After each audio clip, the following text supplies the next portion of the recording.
everybody. You're all very welcome along to the Tallaght Historical Society. So just before we get underway tonight, usual housekeeping rules, which are, if we could all just make sure our mobile phones are on. I'll remind you to switch them on or put them back on before you leave. Tonight is a very special yearly event here. Welcome, because this is the annual Leo Swan Memorial Lecture. Leo, a noted archaeologist, was a founder member of Tallaght Historical Society and is fondly remembered in the area as principal of Our Lady of Hope Primary School. He was also a great friend to Tallaght Library throughout the years. Tonight's lecture on the archaeology of South Dublin County will be given by Rosaleen Dwyer, the heritage officer. Just before we go any further, she asked me just to give you a little, she gave me earlier on, just to kick things off, put us informed of this. What was the most popular kids movie back in the days of ancient Greece? Anybody know the answer? Troy Story. Cleopatra said to her attendant, "I'd like a milk bath, pasteurised," says he. "No," she says, "just up to me neck." And without further ado,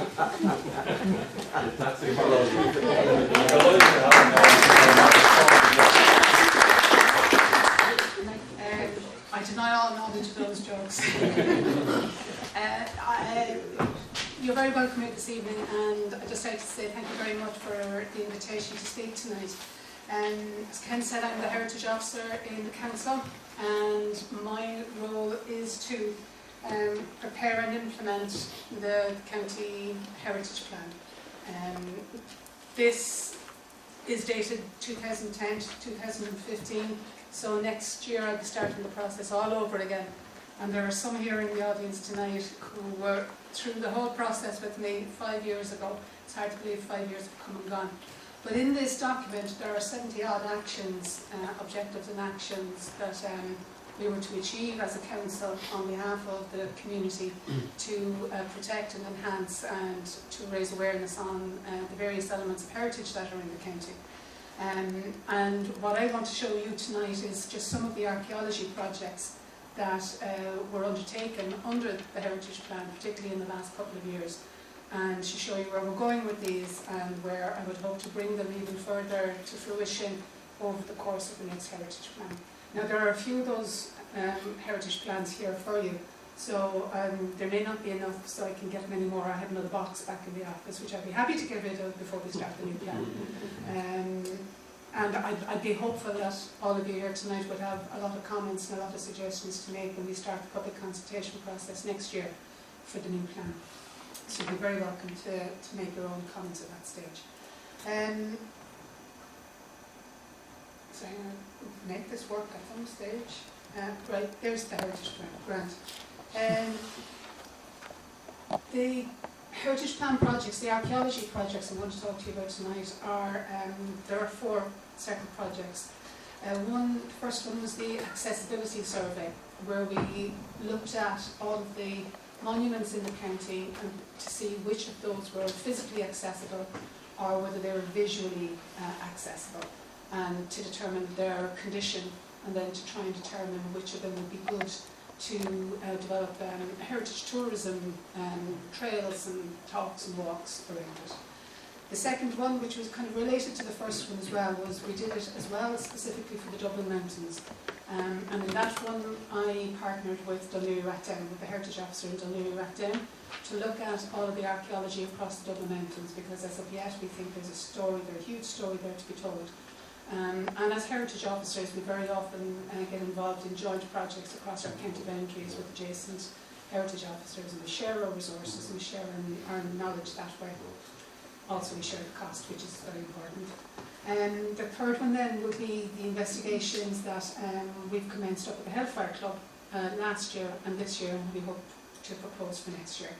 And then finally, very exciting project, which I hope the internet connection will stay live long enough for, is to show you we've just finished, again, 4 Dublin Heritage Officers, we were working on an archaeology website where you can access now all of the previously, maybe I suppose very difficult to get hold of, reports from licensed archaeological digs all over Dublin. and whatever records as well that the National Monument Service would have held in their topographical files. It's all available online now. So, as I say, if the internet connection holds true, then we'll have a scoop through that. If we start first with the accessibility survey, these are the two reports here, and they're separated into two volumes because one of them really focuses on the lowland sites and the other one then focuses on the upland sites. And we did this in conjunction with UCD, who did an excellent job in doing what we asked them to do to the highest standard. And the main objectives of the study were to, as I said earlier, to assess the current level of public access to all of the monuments that we have in the county, and to determine the extent and the condition of those. Like, were they crumbling? Were they in good condition? Could you access them safely? Were they on public land? Were they on private land? And from that knowledge then to pick a number of sites that could be determined as being key archaeological sites. Maybe because you had a huge group of them in the one place, or they were of a range of ages from prehistoric time to modern time. So whatever made them special and whatever made them unique enough that people would want to go and visit them, not just ourselves, but visitors to the county too. And then, as I said, that was then to help us identify potential heritage routes to the county. So as I said, all the work that I do has to relate to one of the 70-odd actions in the Heritage Plan. So to justify why I do what I do, I always have to relate it back to what's in the plan. So this accessibility survey then would have addressed both of these actions in the Heritage Plan. And the forum, the Heritage Forum, who helped me put the plan together in the first place, would have been quite astute about what the county needed. And obviously this first plan is more about finding out the information and gathering the data, and then the next plan next year, for the next 5 years, will be more about promoting it, getting the information out there and getting people involved and enjoying what we have and learning more about it. So the study then, first of all, obviously all desktop analysis phase always starts most projects like this, particularly when you have so many sites to deal with. There are 365 sites on the Sites and Monuments record for the county. So the first stage of this process then was to sift out the ones that actually don't have any surface archaeology for us to look at. And that reduced the number of sites down to 187. So 187 sites were deemed as warranting field visits during this survey phase. So the field inspection started, and the objectives there obviously were to establish the extent of the remains and to what extent these were visible and accessible, assess the current condition of them, and assess their potential for future public access, because again, some of them may just have needed a little bit of work to make them more accessible to the public, and then recommend how they could be enhanced and presented to the public in a way that people who would visit them would walk away with a full understanding of why they're important or what was interesting about them. And that access, we kind of looked at it as well. It can be physical access, which I much prefer. I much prefer going up and looking at something and experiencing it hands-on. But there's also the whole virtual world out there now, where you can access a lot of this stuff online, and they can, reconstruct things, artist impressions, or they can make 3D laser scans of it and present it online. So it's very high tech. But as I say, I don't think that should take away from the actual physical on-the-ground experience as well. So after that, then we would have mapped all of the sites and taken data from all of those sources and making it available then online, which will be next year's work. So what did we find in this study? So of the 180 sites that we visited, 131 were either publicly accessible, or if they were on private land, that you could actually see them from public land, that you didn't actually have to go onto the land, but that you could see enough of them to understand what they were. And then of those 131 monuments and sites, 113 had above ground visible elements that were either physically accessible, so there were 77 sites in the county that you can actually go and visit because they're on public land, or there are 36 other sites that you can view from a public road or from parks. So there's quite a lot out there that we should be making more use of in terms of education programs or heritage trails and tours. The study identified 10 key areas of archaeological interest around the county, and we'll have a look at some of those in a minute. And 2 key sites were identified. That's the Clondalkin Round Tower, as I'm sure you'll all agree, is a key site in the county, and Woodtown Portal 2 as well, up in the mountains. And as well as that, then there are 12 high potential sites. Now, high potential sites are sites that you can access and you can see something above ground, but they actually need a bit of work to bring them up to a condition that people would appreciate enough to want to go and visit and understand their importance. So the key areas then, the 10 key areas that were identified. We'll break them down into 3 groups: prehistoric upland sites, the medieval heritage routes. They include the villages of Clondalkin, Tallaght and Newcastle. And then sitting out on its own there is Ballymount Park. You know Ballymount Park? Over towards Clondalkin. It's got a fabulous range of habitation on the one small site, and it's on public land. Now, unfortunately, it needs a bit of work to bring it up to standard, but because of the range of monuments on it, it's deemed to be a key area for archaeology. So that is a map showing the distribution of those sites around the county. And you can see the 4 villages: Newcastle, Clondalkin and Tallaght being the medieval sites. In the Ballymount Park, you can see it there, over on the far right, just at the edge of the M50. And then the rest of the sites then are up in the uplands. They're the prehistoric sites. The report then separated them into different sectors and drilled down into each of those maps, providing as much information on each of the sites that they visited. And that's just a close-up shot of that particular map, up in the Dublin Mountains, overlooking Glenasmore, where you have Massey's Wood and the Hellfire Club and Piperstown. And you can see a number of monuments throughout the rest of the county area as well. We have a huge archaeological record out there. So if we just look down quickly through some of the sites, and as I say, all of these then are open for us next year and the year after to start putting together the heritage trails and the tours. Now the library has a lot of walking tours that you can download from their website, and they've got maps and other documentation and lots of background information. So we'll be adding to that and hopefully adding more information into it from the website I'll show you later. So Clondalkin, everyone is very well aware of how important the Clondalkin Round Tower is. It's the best preserved round tower in the whole country, I believe. It stands at over 27.5 metres tall. And close by in St John's Church of Ireland, there then is the remains of a medieval church there, photograph number B. And sitting in that cemetery, in that graveyard, there are medieval crosses and a font. And obviously then close by is Tully's Castle.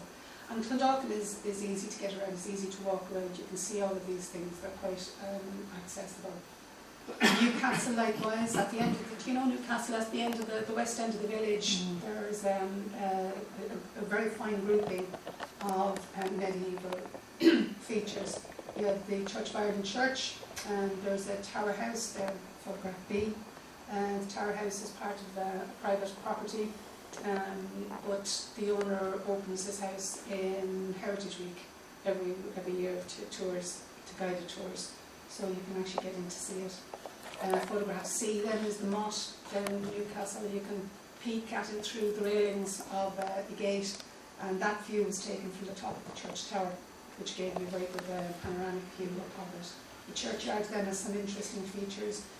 And then if you look at photograph E, you can see there is a lot of unmaintained heritage as well in Newcastle. That's on private property, and I believe it's in Nama at the moment as well. So the likelihood of that being maintained into the future is questionable. And then photograph F is St Finian as well.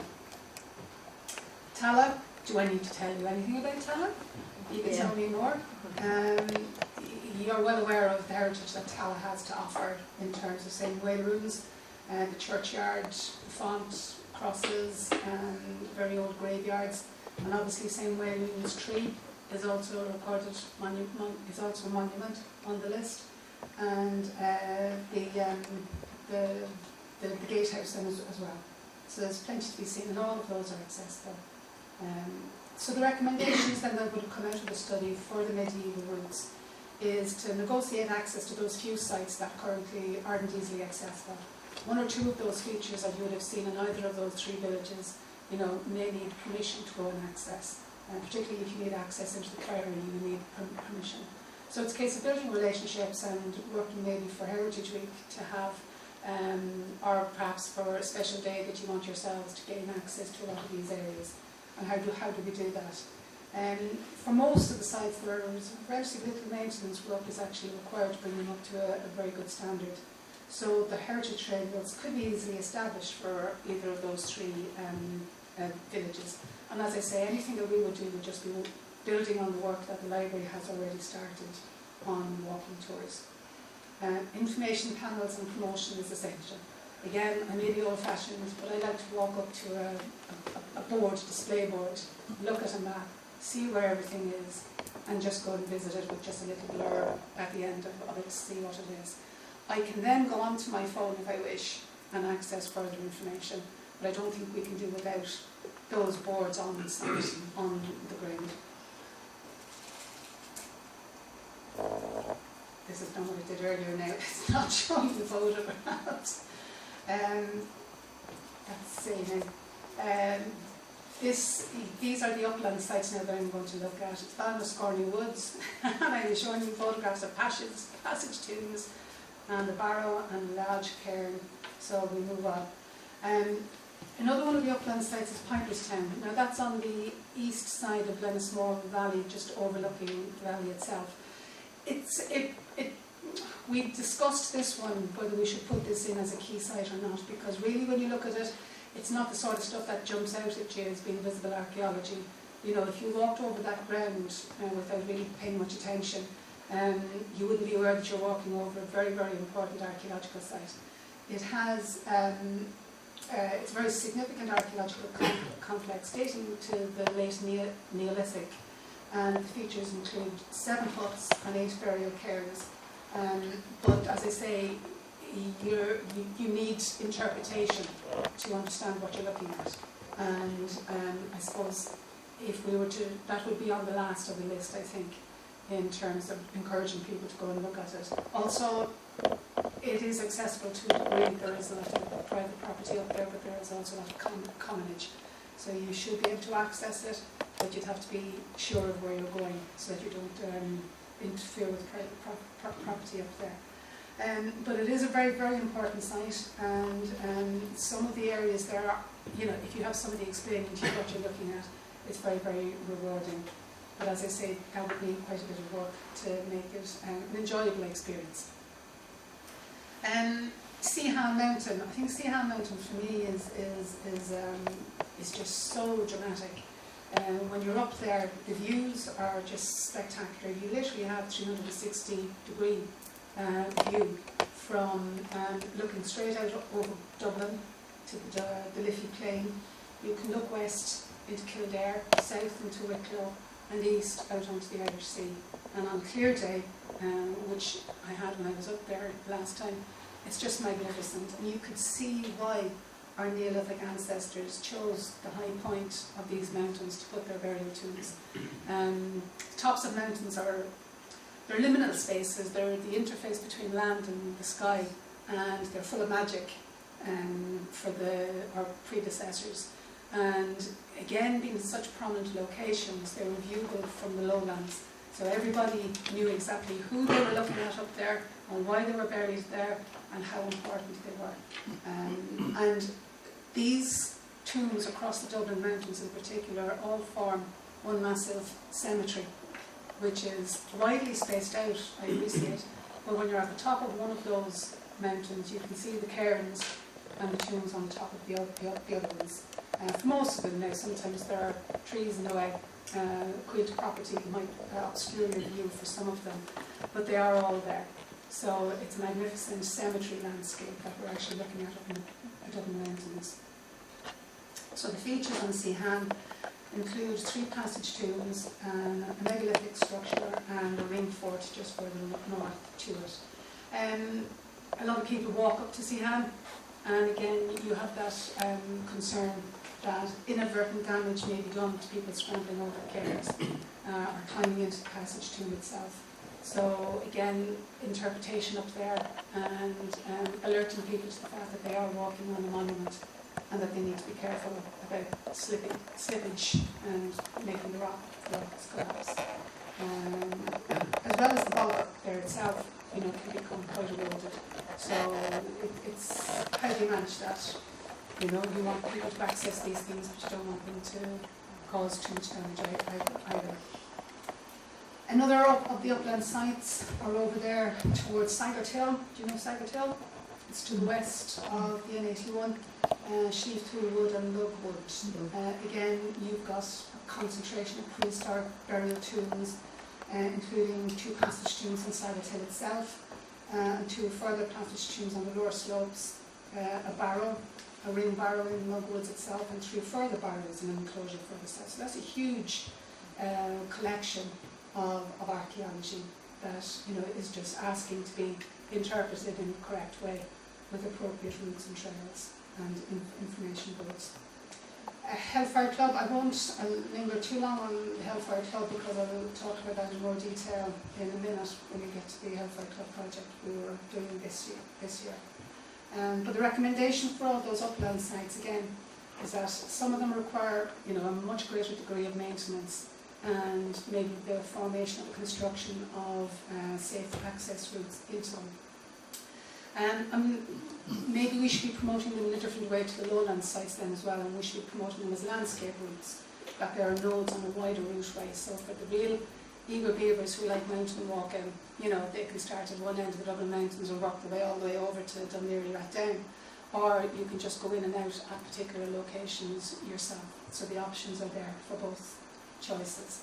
Now Ballyman Park, I'll just quickly look at, as I say, it's there on the, actually if you're on the Lewis and you come through, you come through the Red Cow and you're heading south, the park area you just passed through, on the right hand side is, you'll see the mound in the last 2 photographs there. Again, a significant concentration of medieval structures, and it was also habited prior to that because there are prehistoric ruins there as well. And so the features include a manor house, a gatehouse, a large enclosure, a substantial barrow, and a tower. And I have to say, the number of times when people hear that I'm the heritage officer in South Dublin, and if they're archaeologists, they say, what are you going to do about the gatehouse there, which is covered in ivy?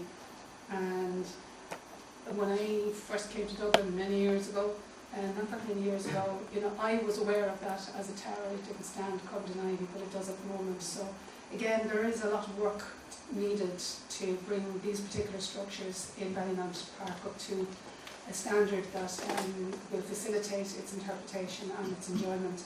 That requires resources, and the council is looking at this particular park to see what can be achieved here in the near future.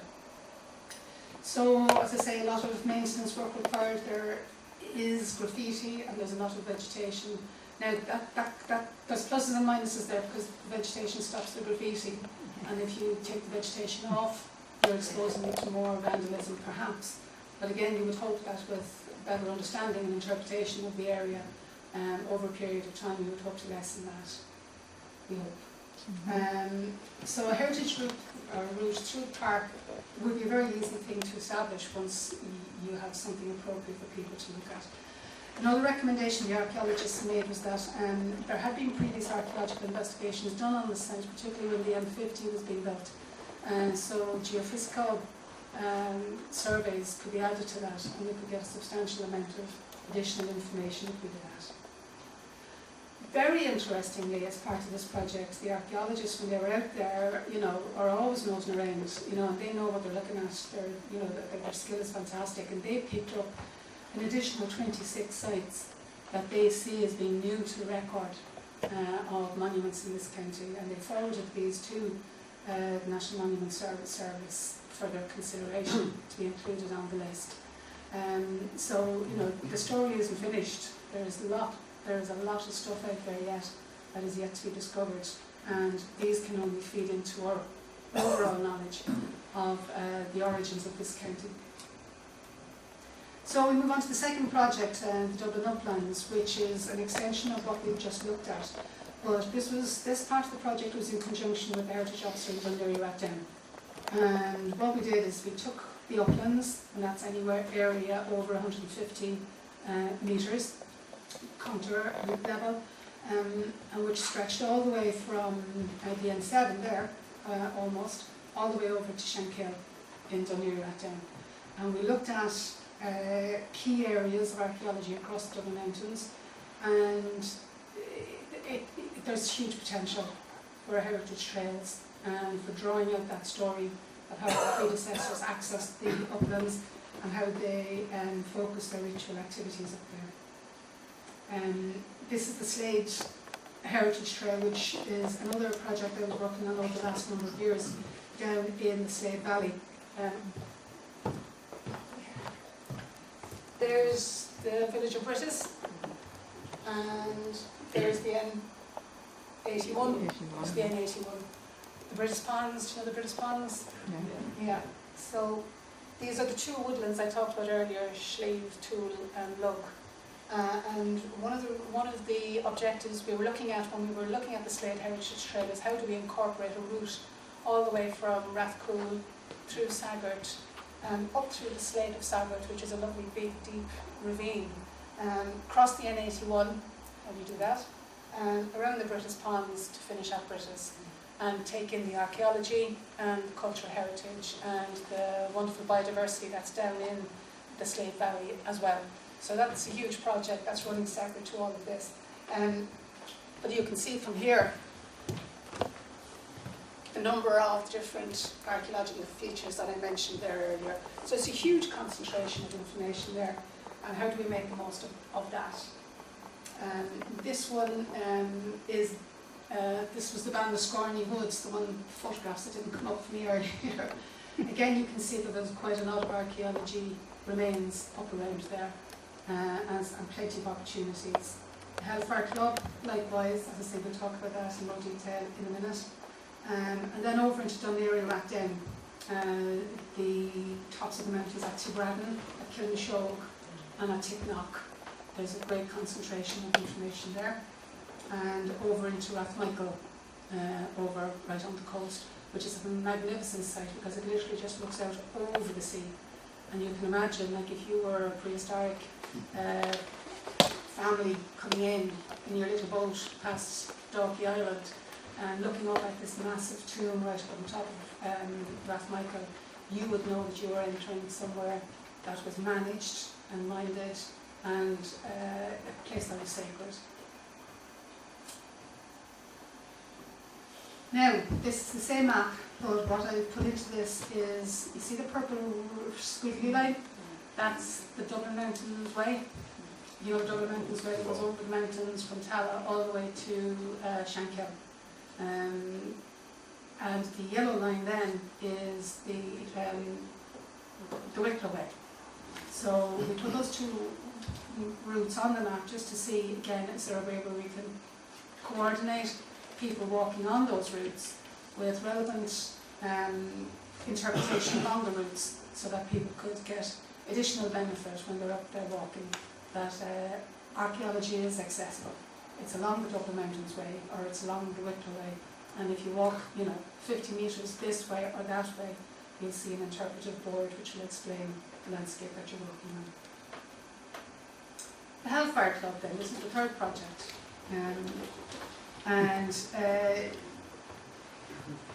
Again, as I say, that has to address an action or two or three in the plan, and I was delighted to be able to start this. This was in conjunction with an archaeologist, Neil Jackman, who actually came to us with a proposal to look at the site up there to see if we could pull out the story a little bit more, because I suppose everybody here is aware of the Hellfire Club and its origins and its cultural stories, let's say folklore, the ghost stories and all of the nefarious activities that did be going on up there, as they say. But from a purely scientific point of view, we had a number of objectives, which was to identify and examine and interpret the extent of the archaeological remains up there, because not very many people are aware that it's a very, very important archaeological site. And in fact, the passage tomb up there is probably the largest of the 11 passage tombs in the Dublin Mountains. But many people who go up there are only aware of the building itself, not the fantastic panoramic view when you're up there. So we needed to kind of interpret the extent of those archaeological remains, and we had hoped to be able to provide more detailed evidence then for dating of human presence in the mountains. And obviously then as well to tell the historical and the architectural story of the Hellfire Club building and of the club that used to meet up there. Yeah.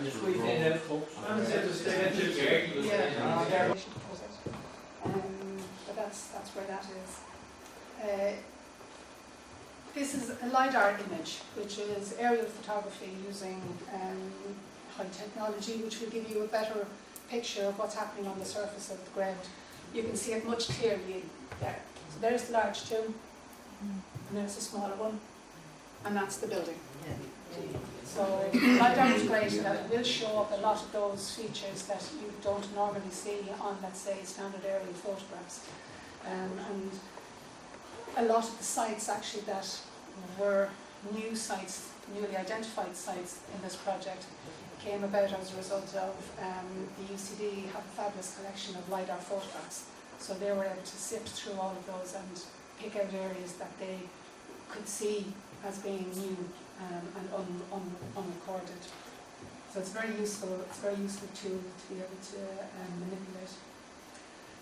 Of course, as I say, there's a whole other story to the Hellfire Club that most people would be more familiar with.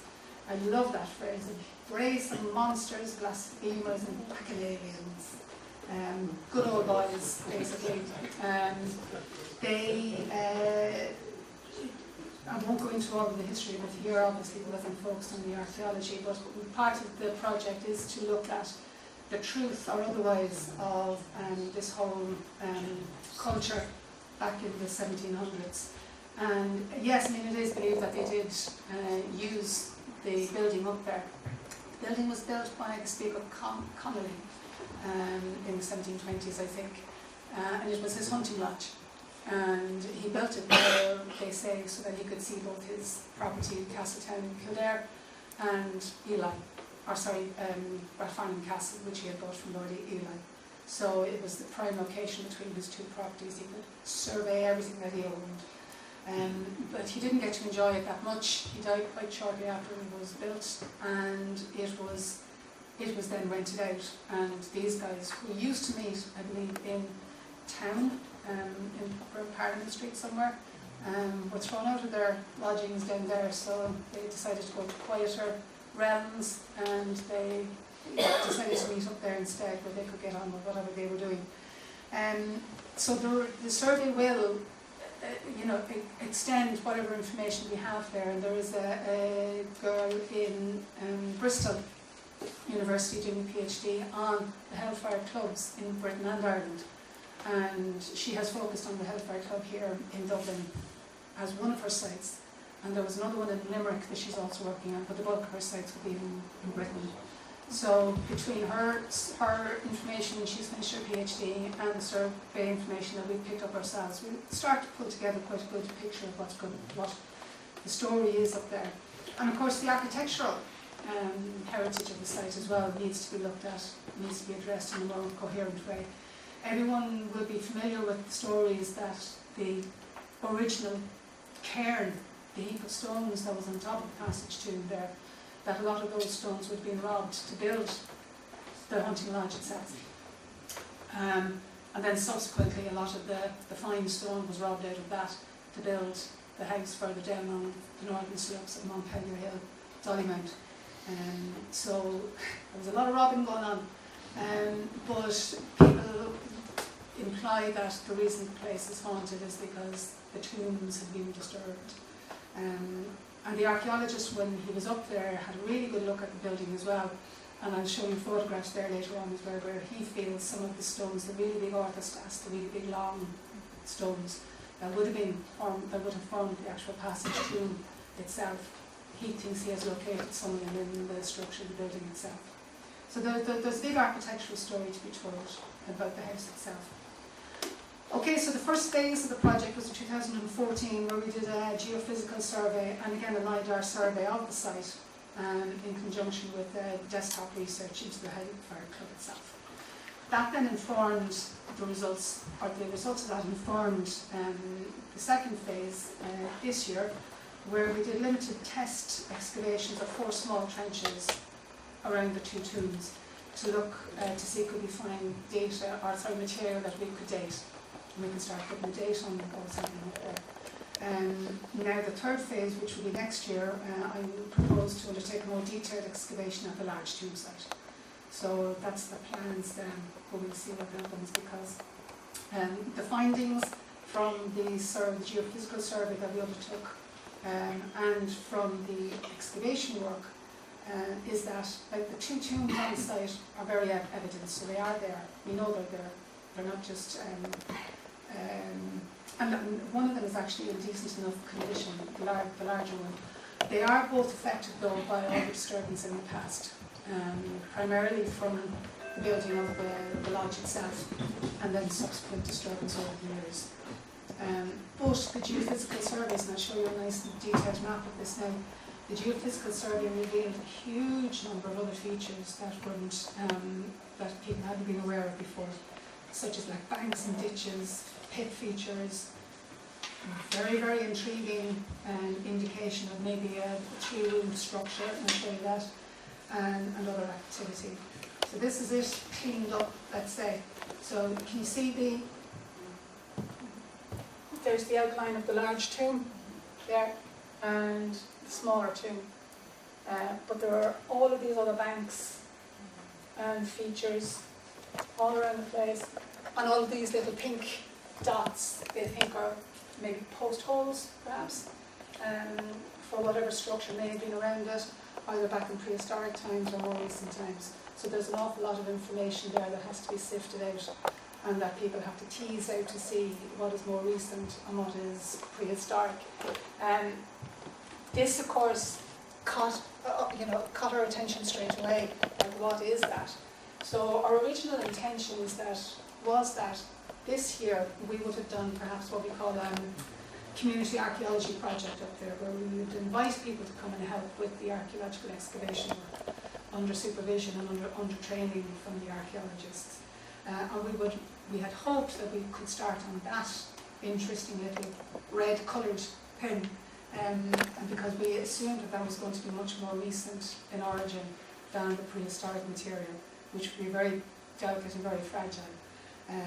So we picked 4 locations for our test excavations, which we undertook this year. Each of the pits measured 2 by 2 metres and were targeted at specific features of potential. We didn't want to go straight into the tombs itself because, again, very, very delicate and very sensitive areas without knowing what we were actually dealing with. So we picked areas around the edges of the tombs to try and get a handle on what was happening. Now, this isn't a great photograph, this isn't a great picture, but you'll see this was trench 1, this was where that little red intriguing feature was, and we thought we'd have a look at that. This is the large tomb here, so we picked a trench location just at the edge, and quite closely beside it where there appear to be these little pink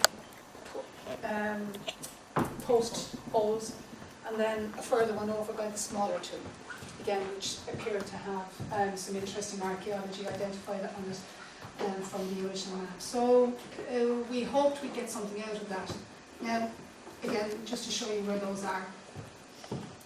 Yeah, there, just about there, and there. 1, 2, 3, 4, 4 tombs over there. So the first trench up at the red structure that I was pointing out there, very disappointing. I'm not an archaeologist, I'm actually a botanist, So, you know, all geared up to see what was down here, and there was nothing. Now, the geophysics people who did the surveys up there kind of warned me. They did a couple of test days mapping and stuff up there, and there appears to be quite a lot of interference from the masts on Ticknock. Their equipment seemed to go in and out, you know, on a regular basis, so it was quite frustrating for them, which it took twice as long for them to do the job than they originally assumed it was going to take. But what they think is that we didn't find any three-room structure at all up there, and they think that it's just an anomaly. It may be iron pan under the soil, further down under the soil, which was bouncing the material back at them. So, but why, I still can't understand why it came out as a lovely little three-room structure. So there's obviously more work to be done there in that area. But there were a few pits which looked like post holes. But when they then excavated those, as you see in the photograph there was nothing in them. No, there was charcoal at the bottom of one of them, but it was also invaded with tree roots. So it could just be tree root holes, but that material has been sent out for dating and further analysis. So we get a better idea of what that was about. Trench 2 is the exciting one. And that was the one just at the edge of the large tomb. That one, I think, really excited the archaeologists, and we'll talk about that now in a second. Trench 3, again, that was between the big tomb and the small tomb. Nothing. And likewise, Trench 4. So, you know, they were quite excited about Trench 2, in that they saw what they felt was a curvilinear feature in addition to the edge of the cairn, which raises, you know, huge potential in the archaeologist's mind as to the nature and the importance and the status of this large passage tomb on top of the hill, because it wouldn't be usual to have, in a European context, it wouldn't be usual to have an additional berm or a rim around a passage tomb. They suggest that if this is in fact what we're looking at, that it could be a subsequent phase of activity or ritual activity on site, so that the movement, in that the activity moved from inside the passage tomb to outside the passage tomb. And that could be because the passage tomb was full, it could be because it was a subsequent generation or many generations later who didn't want to disturb the original tomb, but went back and used an additional mound around it. So there's lots of questions there. So they got some material from those rocks, from the material that they excavated, and they've sent that off for further analysis and further dating. So they feel excited enough about it to want to go back and do more detailed excavation work, and that's what we hope to do for next year. The potential enclosing elements of that curvilinear bund, let's say, hinted at in the LiDAR survey and in the remains of Trench 2, and give a tantalising glimpse, let's say, of the continued ritual importance. Now, archaeologists are very cautious, which is just as well. They also suggest that it may not be anything like that. It may just simply have been a tumbling down of the rocks off the cairn itself when the tomb was being disturbed. So this is why they want to go back and have a proper look at it and do more detailed stratigraphic excavations before they can be sure. But again, like, the rarity of this type of feature in European passage tomb tradition definitely warrants further investigation.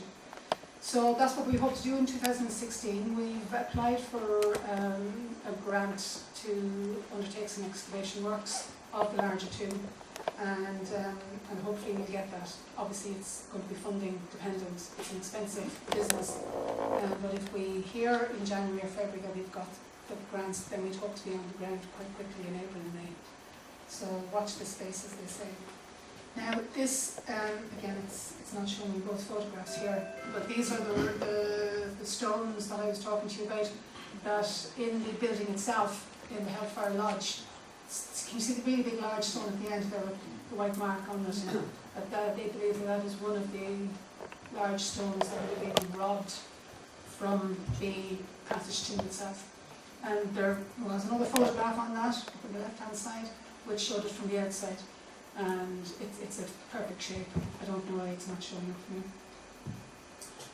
So, if you can hold your attention for another 5 minutes, are we all right for time? I'll see if I can make this next internet link work, so I can show you the fourth and last project that I worked on. Again, this was in conjunction with the 4 of the other 3 heritage offices in Dublin, over in Fingal in Dublin City and Dún Laoghaire. Now this was driven by the heritage officer and the archaeologist in Dublin City. Dublin City are very lucky to have an archaeologist on staff. And they had started 4 years ago to map and record all of the excavation licenses and all of the topographical files in the National Museum or the National Monument Service for the area between the 2 canals within Dublin City. And that proved to be a very, very useful exercise, very tedious and very time consuming. So we went for further funding then to extend that right across the 4 Dublin counties and to bring those records up to 2012. So all of those excavation licenses and anything in the monuments and in the museum are now online, available online. They were all the project partners involved in it.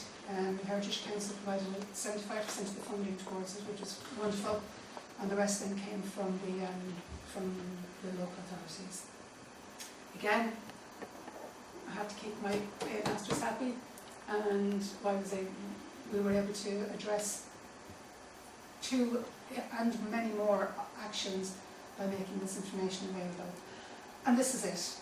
Now I'll see if I can link to. Was it duplicate, Sheila? Yeah. It's actually on screen. That's a PDF version. Oh, sorry. Yeah. Okay. Let's see if it works. Previous to this, if you wanted to see the excavation report, if you're an archaeologist and you want to do an excavation, you need a license, obviously. And part of the granting of that license is that you lodge the report with the National Monument Service when it's done and when it's finished. Most archaeologists will do that and will activate that, but very often they get lost along the way, or they're never finished, or the excavation never actually happens in the first place, or archaeologists move on and it just never happens. So the part of the task that part of the task of this project was to source all of that, all of those details, and put them all up online so that we could access them. And that information, this is it, yeah. So if you go into the heritagemaps.ie and click on the Dublin Archaeology data,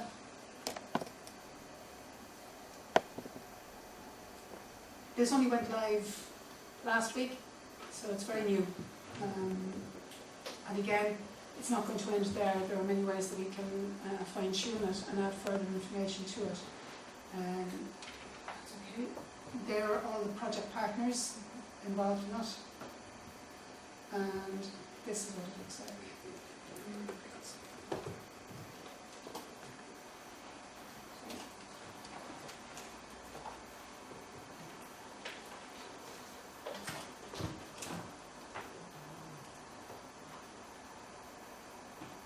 It opens as, this is just for Dublin County now. And what that looks like, the bad dose of measles, what it actually is a list of all of the locations of licensed archaeological digs in County Dublin. You can search all of them.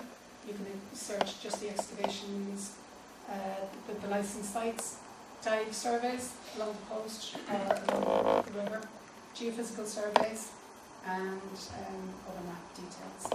So if we zoom in, literally all you're doing is zooming into, let's pick somewhere that we're familiar with, Tallaght, and there are all the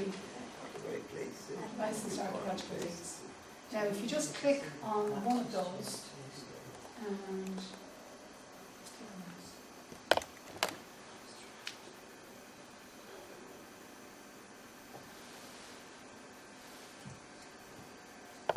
so what we have here is there's the excavation number, the address of the excavation, who had the license to undertake it, what they did, was there archaeology found? Yes. And you can click on that for more information, and that should bring up all the reports. So these have been very difficult to access, because if you didn't know the license number, you couldn't go onto excavations.ie and find them. It just was much more time consuming. If you didn't know the planning reference number, it was difficult to find them in the County Council website. Whereas this is, I mean, I'm gobsmacked by this body of work myself, in that the information that is now available at the click of the mouse, you know, is fantastic. A lot of the material in South Dublin County is very recent, but if you go into Dublin City, I'm afraid this looks different to the way I had it earlier now, so I'm afraid clicking it in case it disappears on me. There is a site in here somewhere that I found that Leo Swan himself did, I believe.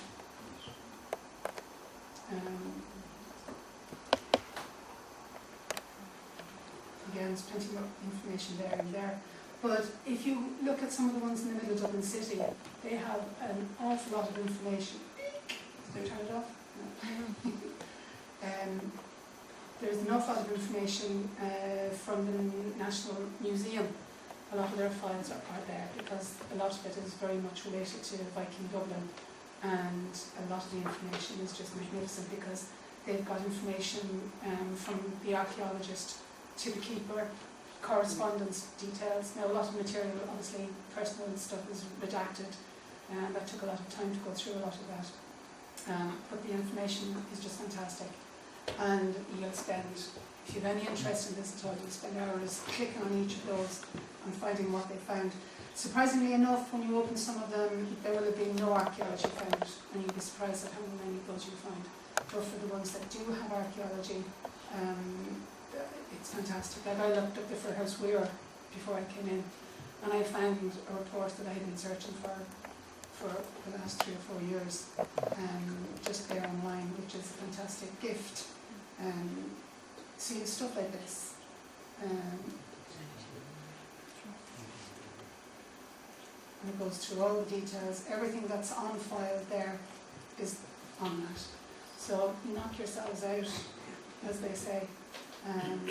Next time you're bored, have a look at it.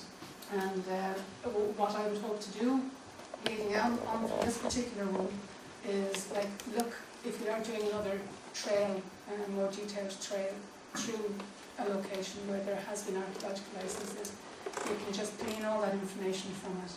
Because a lot of this information was gathered as part of planning applications, so a lot of the land is now built upon, you know, shops, apartment blocks, roads, so you don't see any of it. But the information that's there has to be told, and that's what people want to hear when they're walking around on a trail. They like looking at things, but also like to hear a little bit more information about what's under the ground, or what was under the ground before the modern landscape arrived. So I think that's about enough. So what's the website number again there? It's www.heritagemaps.ie.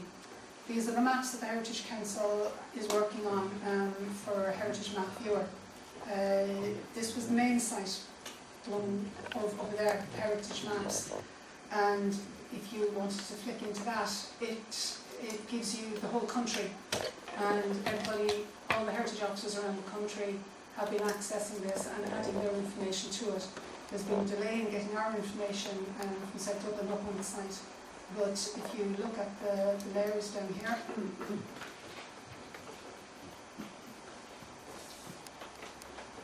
this is not behaving.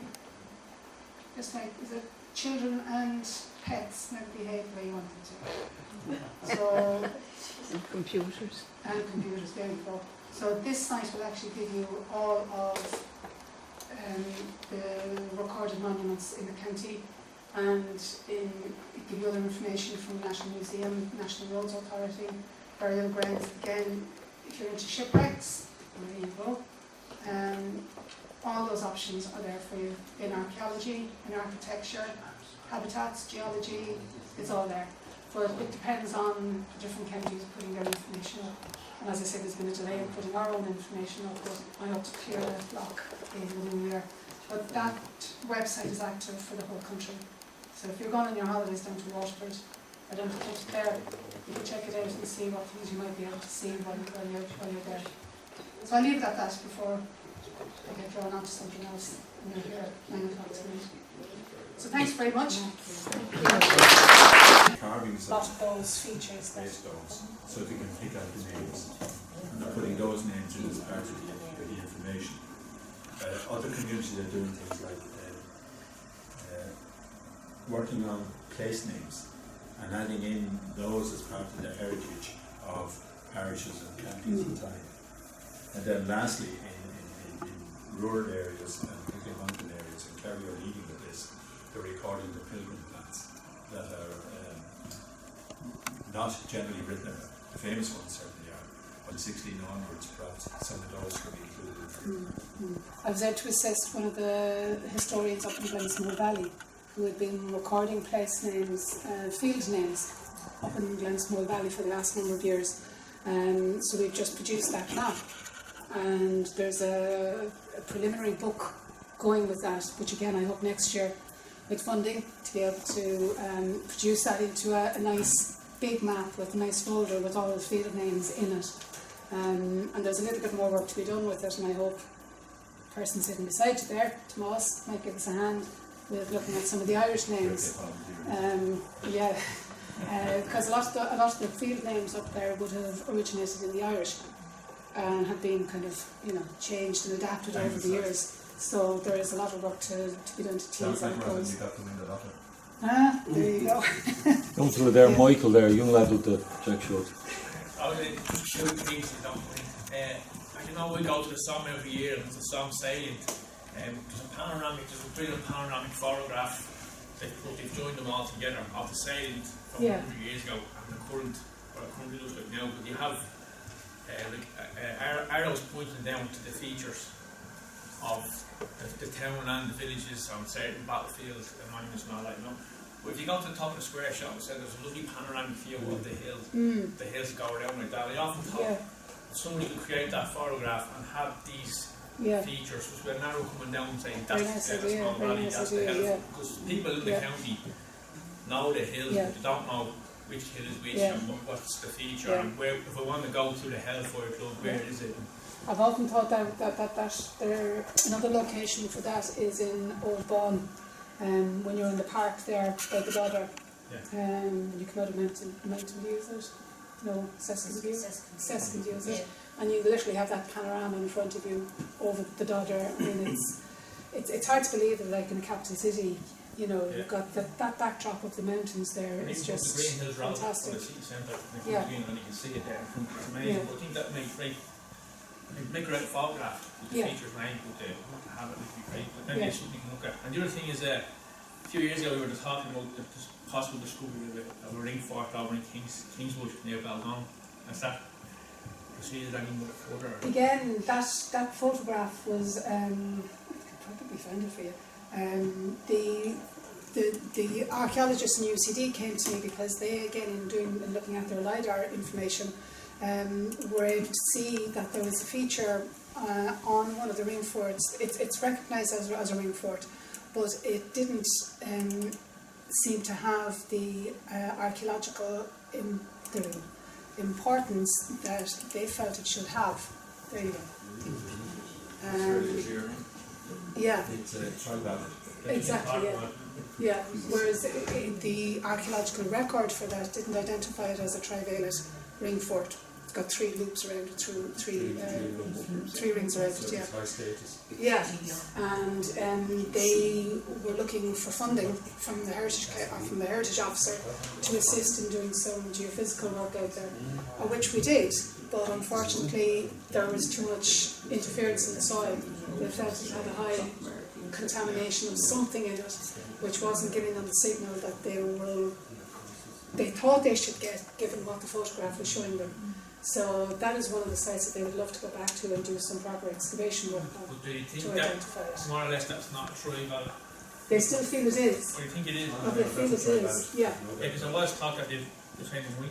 No, they feel it certainly is, but that the geophysical survey didn't produce the results that they were hoping, and they're putting it down to some contamination in the soil, which was bouncing all over the place.